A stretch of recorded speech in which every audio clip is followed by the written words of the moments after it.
era to this. What's something you miss about that era? You know, we kind of got in under the wire, as I look at it, with the sort of the big heydays of Excess. It was definitely excessive, but just kind of the big days of rock and roll from the 80s. You know, we formed in 83.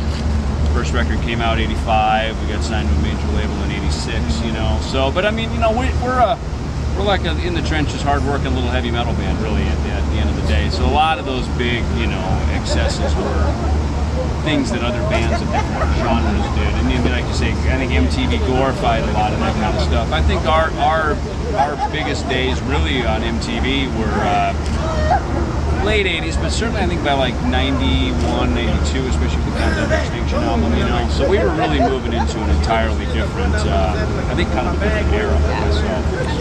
So.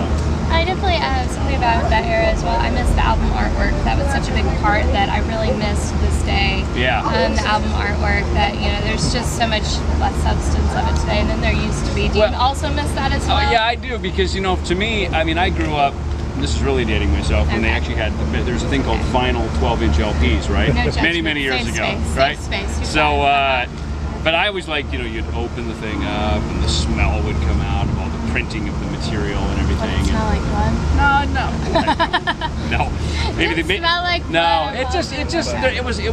It was a whole process. You go to the store, you buy it, you get it home, you open it up, you know, you put it on, and then you look at the pictures. Well, you know, you read through the album, the lyrics and the credits and who played what solo, and you know what I mean. So it's kind of and for us, all of our albums, we still do that, you know, even though less and less of those manufactured pieces sell, and more of them are online.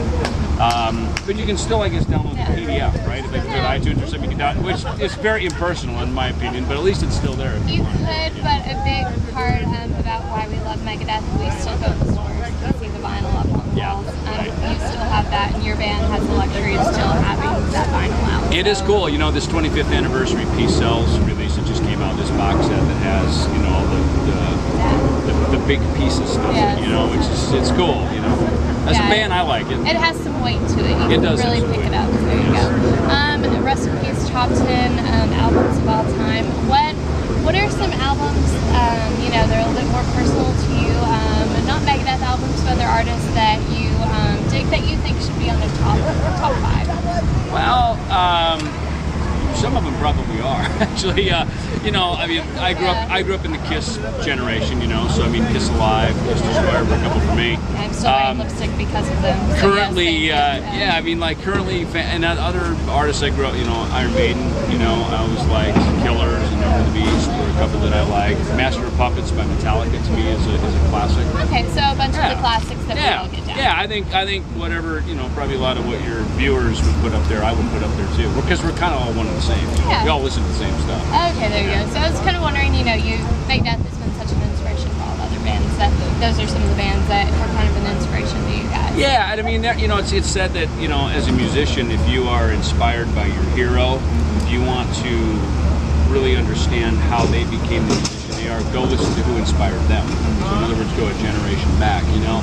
But I think for, you know, for us, you know, it's interesting. Thrash metal was the first generation where I'll say kind of the big four, just because it's popular right now. Because that's how, Well, I'd just say that for us, we were the first moment in time that we owned both a heavy metal and a punk rock album. You know, we had both Kiss and Judas Priest records in our collection, but we also had the Ramones and Sex Pistols and, you know, a lot of the punk stuff. And that really was what created thrash metal. You know, is we had that whole, you know, kind of energy of punk, but we had the riffage of metal, you know, and lyrically something kind of came out of that because we were singing about stuff that was happening at our point in time, and thus a genre. There you go.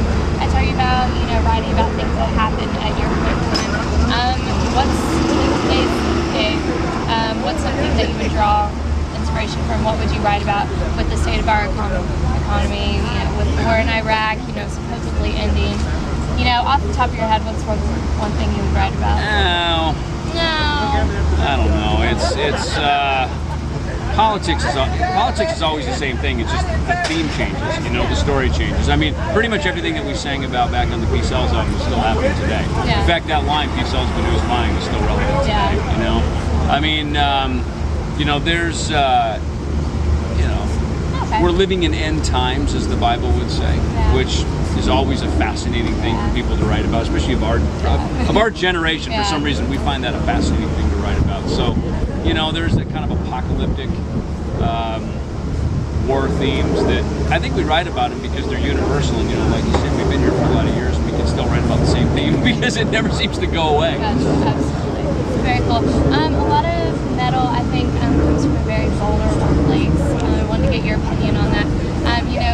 We're very thrash, we're very hardcore, we scream, we yell a lot, but so much of the music is positive, so much of it is overcoming and, coming back victorious.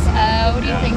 In your opinion, does metal come from a vulnerable place? Yeah, for a bunch of tough guys, we're really a bunch of softies. Is that what you're saying?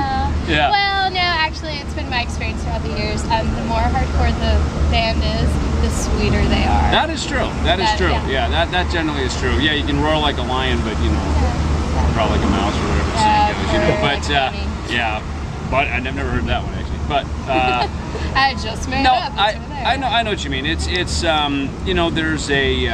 there's a release that happens from being in a room or on a stage with your buddies throwing down as heavy and ferocious and fast and furious as you possibly can. Now there's kind of an orgasmic release that happens from that, and I don't mean sexual orgasmic. I mean just sort of you're just sort of, you feel, you know what I mean? And you're exactly where you should you ask a lot of musicians what they would do, especially drummers, it seems. What would you do if you weren't a drummer? And most of them say they'd be in jail. Because there's something about beating on something like that is a release, sort of like going to the gym or running a marathon or something like that. And that same thing happens in metal, and there's a lot of ways you can take out your angst. And I think playing music is probably one of the most positive. Well, it's one of the least offensive to others, at least, Yeah, exactly. Big thing for me, I'm very proud independent woman in the metal industry, and I'm so proud that the genre is kind of exploding. The singing, of course, the screaming, of course, but the thrash, and to the point, they're there to push their voices. My favorite saying is harder than hate breed. A couple of my girls represent, and I'm like, harder than hate breed. There they go. Do you enjoy that uprising? Have you seen the comment? Yeah, no, I do. Well, when you mention hate breed, because they're certainly a leader of that genre, and so is Machine Head too. They're on the Mayhem tour. Machine Head really was kind of on the front wave of a lot of that. Sepultura, represented a huge part of that, and kind of cool that they came from a whole different culture down in South America, when they came out. So I find a lot of these things came from different cultures. And I mean, to some degree, everybody was trying to be harder and heavier and scream louder and harder and everything like that. And it's kind of turned around because that wasn't really so much thrash. That kind of became more hardcore and then the grindcore stuff. And now the thrash is coming back around again because all this stuff just goes in cycles. I have a metal encyclopedia at home, so I'm just going to go home and fact check you later. Well, to me, the thrash thing was always a little bit more melodic, actually. And the singing was usually cleaner, unless it was maybe Bailoff from Exodus. He was probably the most throaty singer of all of us, you know what I mean? But it was always pretty pronounced and clean and clear. And, then there's like Trivium, for instance, who's on Mayhem. They do a little bit of both kind of the, the hardcore vocal plus the clean vocal thing, you know what I mean? So the bands are coming up with new ways to kind of mesh the two together. And, my thought is our Megadeth and our brethren in our scene, in our age group, we inspired a lot of people. And I like it when bands come up with new ways to do it. They don't just sound like a Megadeth ripoff. They go on and do something new. I think that's ultimately what they should do as an inspiration to them. Maybe they can make their own t-shirts and stuff just wearing yours. As they should. If a fan was having best day of their life, worst day of their life, you can take it either way. What song of yours would you want them to listen to? I would say listen to Skin of My Teeth. Because that which doesn't kill me only makes me stronger. This, there you go. Awesome.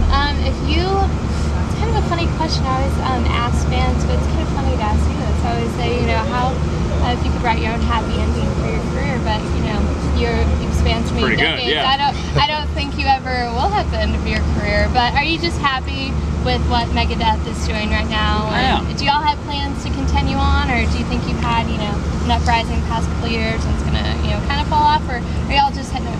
There's only one way to fail, and that is to quit. So as long as we keep going, as long as we want to do this, as long as we can do it, it's obviously pretty physically demanding, you know what I mean? So as long as we can keep that going and we can keep the quality up to what we want it to be, I mean, it seems like our fans are going to be here for a long time, you know, and there seems to be another generation or two even coming up the ranks that really like what we've been doing, you know. Well, so everything you stand for. I think so, yeah, and the fact that we, you know, are pretty musical and we play well and we take good pride in our, you know, performances and stuff. So that's as long as people want us to play, we'll probably keep playing. There you go. Yeah. Awesome. Well, thank you so much. You're welcome. Appreciate You're it. welcome. Yay. See ya. Woo. See ya. Okay.